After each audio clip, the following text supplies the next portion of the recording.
लेकिन विपक्ष से लेकर के आम लोग इस बजट पर अब चर्चा करने लगे हैं कि बिहार को क्या मिला, गरीबों को क्या मिला इसमें। अच्छा, बजट में जो कस्टम ड्यूटी है और टैरिफ लगभग 122-25 बार रिपीट किया गया। कुछ लोग जो बजट के जानकार हैं, जो अर्थशास्त्री हैं, वो कहते हैं कि अमेरिकी टैरिफ का भी बहुत ज़्यादा बजट में एक शैडो लेवल का देखा गया है कि डर है उसमें। अच्छा, 15 हाई स्पीड रेलवे कॉरिडोर बनाने की बात कही गई है। आप रेलवेज़ की स्थिति देख लीजिए, लोकल ट्रेन से लेकर के एक्सप्रेस तक की स्थिति बहुत अच्छी नहीं आकी जाती है। तो हाई स्पीड कॉरिडोर बनाने की आवश्यकता से पहले जो आधारभूत संरचनाएं रेलवे की ठीक करने की थी, उस पर जोर दिया जाना चाहिए था। विकसित भारत का जो सपना प्रधानमंत्री जी ने देखा है और उसके साथ सब लोग सहयोग करने का काम कर रहे हैं। अच्छा, फाइनेंस मिनिस्टर ने एक और चर्चा की कि 2030 तक लगभग 15,000 हायर सेकेंडरी स्कूलों को चूज किया जाएगा और 20 लाख युवाओं को कौशल से विकसित किया जाएगा, यानी दक्ष किया जाएगा, रोजगार की तरफ आगे लेकर जाएगा। स्कूलों की स्थिति थोड़ी सी बताएंगे। हमारे साथ बिहार सरकार के कृषि मंत्री हैं रामकृपाल यादव जी, आज भागलपुर दौरे पर हैं, जो कि आज ही भारत सरकार का आम बजट भी पेश हुआ है। सर, आम बजट पेश हुआ है, कहा कि 15 हाई स्पीड रेलवे कॉरिडोर बनाया जाएगा और बायोसेल की उपलब्धता को और बढ़ाने के लिए 4 राज्यों में रेयर अर्थ मैग्नेट कॉरिडोर भी तैयार किया जाएगा। इसमें कुछ चीज़ें सस्ती और कुछ चीज़ें महंगी हुई है, लेकिन विपक्ष से लेकर के आम लोग इस बजट पर अब चर्चा करने लगे हैं कि बिहार को क्या मिला, गरीबों को क्या मिला इसमें। तो गरीबी उन्मुखी बजट है भाई, किसान उन्मुखी। अब उन लोगों का चश्मा नहीं दिख रहा है तो विकास से उनको मतलब तो नहीं, राजनीति करते हैं। अरे सकारात्मक राजनीति करो भाई, इसीलिए आपकी दुर्गति ये हो गई है और ख़त्म हो जाइएगा। ये बजट बहुत ही बैलेंस बजट है। गांव, शहर, कस्बा, छोटा शहर, बड़ा शहर, सब पर, कस्बा, सब पर ध्यान रखा है और इंफ्रास्ट्रक्चर में पर्याप्त राशि देने का काम किया है माननीय प्रधानमंत्री जी ने, वित्त मंत्री जी ने। मैं समझता हूँ कि रोजगार खासतौर पर एक बड़ा मुद्दा है और देखा होगा आपने कि इसमें उद्योग पर ज़्यादा जोर दिया गया, इंफ्रास्ट्रक्चर पर ज़्यादा जोर दिया गया। तो मोटे तौर पर आज बड़े पैमाने पर जो हमारी आबादी है वो एक चैलेंज है देश के लिए। तो उस चैलेंज को देखते हुए प्रधानमंत्री जी ने अच्छा निर्णय लिया है कि वो उद्योगों को बढ़ावा देंगे।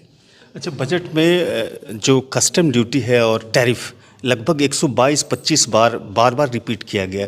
कुछ लोग जो बजट के जानकार हैं, जो अर्थशास्त्री हैं, वो कहते हैं कि अमेरिकी टैरिफ का भी बहुत ज़्यादा बजट में एक शैडो लेवल का देखा गया है कि डर है उसमें। सही बात है? क्या है डर?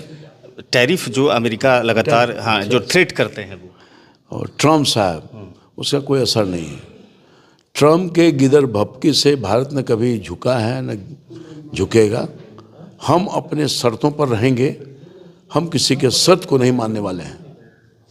और ये हमारे देश के आज़ादी के बाद ये पॉलिसी है, उसी पॉलिसी के आधार पर भारत आज तक चलता रहा है।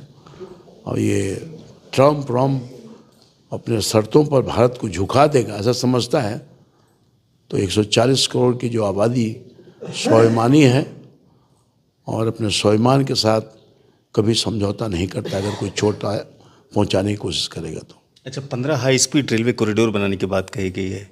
आप रेलवेज़ की स्थिति देख लीजिए, लोकल ट्रेन से लेकर के एक्सप्रेस तक की स्थिति बहुत अच्छी नहीं आकी जाती है।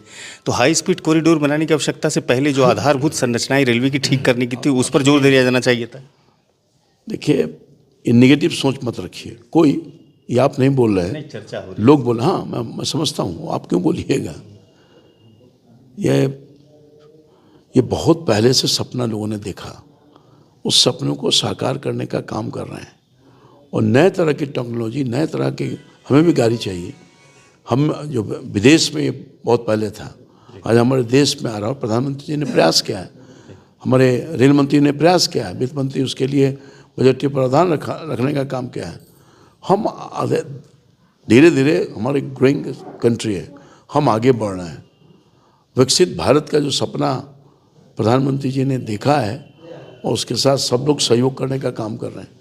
तो हर तरफ हम नए टेक्नोलॉजी के आधार पर विकसित भारत को बनाने के लिए काम कर रहे हैं। रेलवे विकसित होगा, गांव विकसित होगा, रेलवे विकसित होगा, तभी तो विकसित भारत होगा।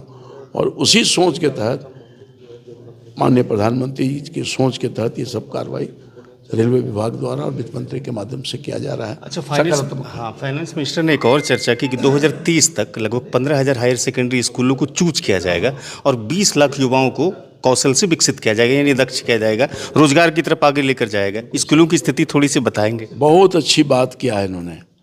अभी हम जो पढ़ लेते हैं MA PhD, उसका आउटपुट क्या है? तो रोजगार से जोड़ करके अगर शिक्षा देने का काम सरकार ने प्रारंभ किया है तो इससे बड़ा काम कुछ हो नहीं सकता है। बहुत ही इसका आने वाले दिन में देखिएगा कितना पॉजिटिविटी होगा और लोगों का आकर्षण बढ़ेगा।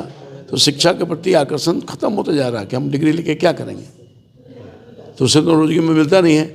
अब डिग्री भी प्राप्त करने के साथ साथ रोजगार भी प्राप्त करो तो लोगों को अच्छा लगा। ही स्वागत योग्य ये कदम है सरकार का। शुक्रिया सर, आपने समय दिया हमारे दर्शकों को, सिटी टाइम्स को, इसके लिए शुक्रिया। बहुत धन्यवाद आपका। राम कृपाल यादव जी को सुना, जो कृषि मंत्री हैं, आज भागलपुर आए थे बजट सुनने के लिए और आम बजट आज पेश भी हुआ है। बजट पर प्रतिक्रिया कैसी लगी आप कमेंट सेक्शन में ज़रूर अपनी राय दीजिएगा। साथ में मुझे यूट्यूब पर सिटी टाइम्स को सब्सक्राइब नहीं किए तो कर लीजिएगा, फेसबुक पर वीडियो देखिएगा तो वहाँ पेज को फॉलो कीजिएगा, लाइक कीजिएगा। मुझे सुनने के लिए शुक्रिया।